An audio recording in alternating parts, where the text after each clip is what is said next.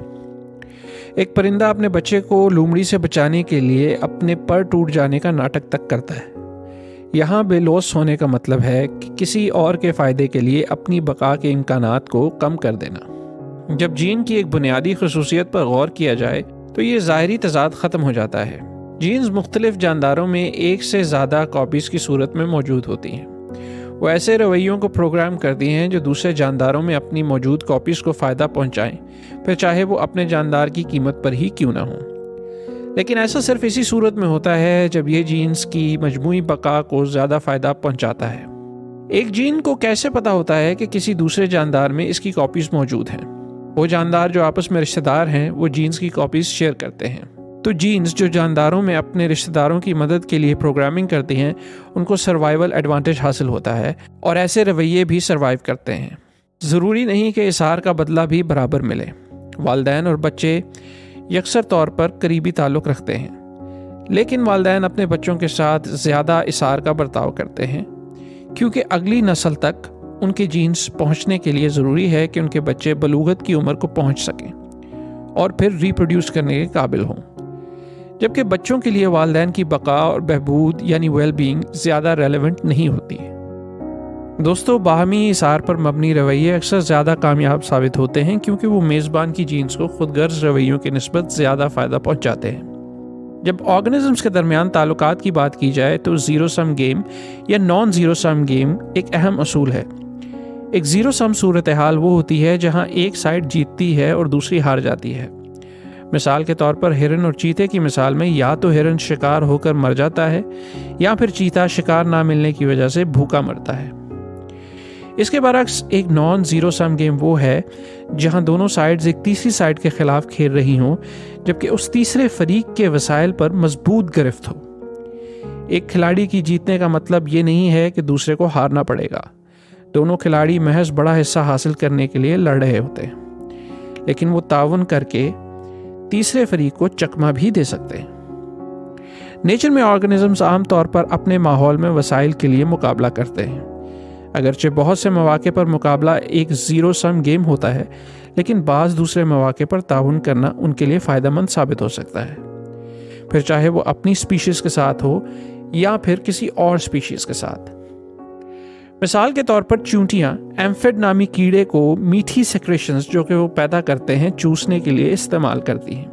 اس میں بظاہر تو ایسا لگتا ہے کہ ایمفڈز کا استحصال یعنی ایکسپلائٹیشن ہو رہی ہے، لیکن یہ لڑاکا چونٹیاں باقی پریڈیٹر سے ان کی حفاظت کرتی ہیں، بلکہ بعض اوقات تو چونٹیاں ایمفڈز کے بچوں کو اپنے گھروں میں پالتی ہیں اور ان کی حفاظت کرتی ہیں۔ اس تعاون سے دونوں کی بقا ہے۔ دوستو، انسانی ثقافت یعنی کلچر بھی ارتقاء کے تابع ہے اور اس کا بیسک یونٹ میم ہے۔ انسانوں کی سب سے نمایاں خصوصیات میں سے ایک ان کی ثقافت ہے۔ کلچر ہماری زندگی کا وہ پہلو ہے جو نہ تو فطری ہے اور نہ ہی خالصتاً اس کا بقا سے کوئی تعلق ہے۔ مثال کے طور پر لباس، خوراک، رسم و رواج اور علوم و فنون۔ گوہ کہ انسانی نفسیات اور اس کی دلچسپیوں کی جڑ میں بھی بقا کا جذبہ ہی پایا جاتا ہے، لیکن پھر بھی ہماری ثقافت کی پیچیدگیوں اور ویرائٹی کا جواب نہیں دیتا۔ ثقافت کو ہم ایک جین پول سے تشبیہ دے سکتے ہیں۔ ثقافتی ارتقاء یعنی کلچرل ریولوشنز کا بیسک یونٹ جین کی بجائے ایک میم ہے۔ میم کلچر کا سب سے چھوٹا یونٹ ہے جو ممکنہ طور پر لافانی یعنی امارٹل ہو سکتا ہے۔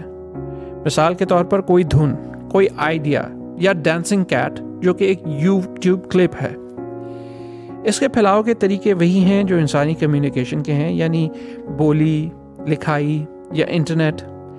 جینز کی طرح میمز بھی ایک دوسرے کے ساتھ مقابلہ کرتی ہیں، کچھ تو براہ راست مخالفت میں ہیں، جیسا کہ ایوولوشن اور کریشن کے نظریات۔ اسی طرح سب آئیڈیاز انسانی توجہ حاصل کرنے میں کوشاں رہتے ہیں۔ جس طرح جین مل کر پیچیدہ جاندار بناتی ہیں، ٹھیک اسی طرح میمز بھی مل کر پیچیدہ چیزیں بناتی ہیں، جیسا کہ کیتھولک چرچ مختلف آئیڈیاز، رسومات، لباس، فن تعمیر اور مختلف عقائد کا مجموعہ ہے جس کا مرکزی میم خدا کا تصور ہے۔